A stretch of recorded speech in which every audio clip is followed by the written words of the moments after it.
നമസ്കാരം. റേഷൻ കാർഡുകൾ മുൻഗണനാ വിഭാഗത്തിലേക്ക് മാറ്റാൻ നാളെ മുതൽ അപേക്ഷകൾ നൽകാം.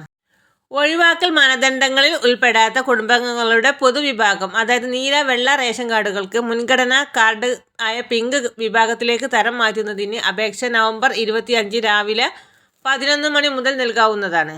അപേക്ഷകൾ ഡിസംബർ 10 വൈകുന്നേരം 5 മണി വരെ ഓൺലൈനായി സ്വീകരിക്കും.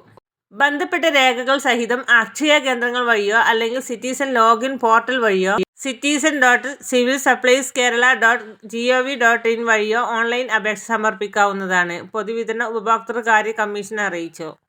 citizen.civilsupplieskerala.gov.in വഴിയോ ഓൺലൈൻ അപേക്ഷ സമർപ്പിക്കണമെന്ന് പൊതുവിതരണ ഉപഭോക്തൃ കമ്മീഷനിൽ അറിയിച്ചു. കാർഡിൽ ഉൾപ്പെട്ടവർ 1000 സ്ക്വയർ ഫീറ്റിൽ കൂടുതൽ വിസ്തീർണമുള്ള വീട്ടിൽ താമസിക്കുന്നവരോ, 4 ചക്ര വാഹനം ഉള്ളവരോ, 1 ഏക്കറിൽ കൂടുതൽ ഭൂമിയുള്ളവരോ, 25,000 രൂപയിൽ കൂടുതൽ മാസവരുമാനമുള്ളവരോ, ആദായ നികുതി അടക്കുന്നവരോ, സർക്കാർ, അർദ്ധ സർക്കാർ, പൊതുമേഖലാ സ്ഥാപനങ്ങളിൽ ജോലി ചെയ്യുന്നവരോ ആണെങ്കിൽ മുൻഗണനാ റേഷൻ കാർഡിന് അപേക്ഷിക്കേണ്ടതില്ല.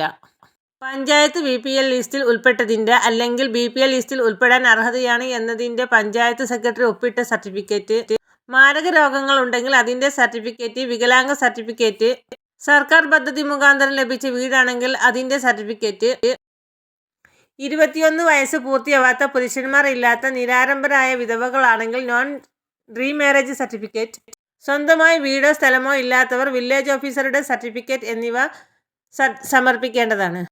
ഈ സർട്ടിഫിക്കറ്റുകളെല്ലാം വെച്ച് നാളെ തന്നെ അക്ഷയ കേന്ദ്രങ്ങൾ വഴി മുൻഗണനാ റേഷൻ കാർഡിന് അർഹതപ്പെട്ടവർക്ക് അപേക്ഷിക്കാം. ഈ ഇൻഫർമേറ്റീവായ വീഡിയോ മറ്റുള്ളവരിലേക്ക് ഷെയർ ചെയ്യാൻ മറക്കല്ലേ. കൂടുതൽ സർക്കാർ അറിയിപ്പുകൾക്കായി നമ്മുടെ ചാനൽ സബ്സ്ക്രൈബ് ചെയ്യാൻ മറക്കല്ല.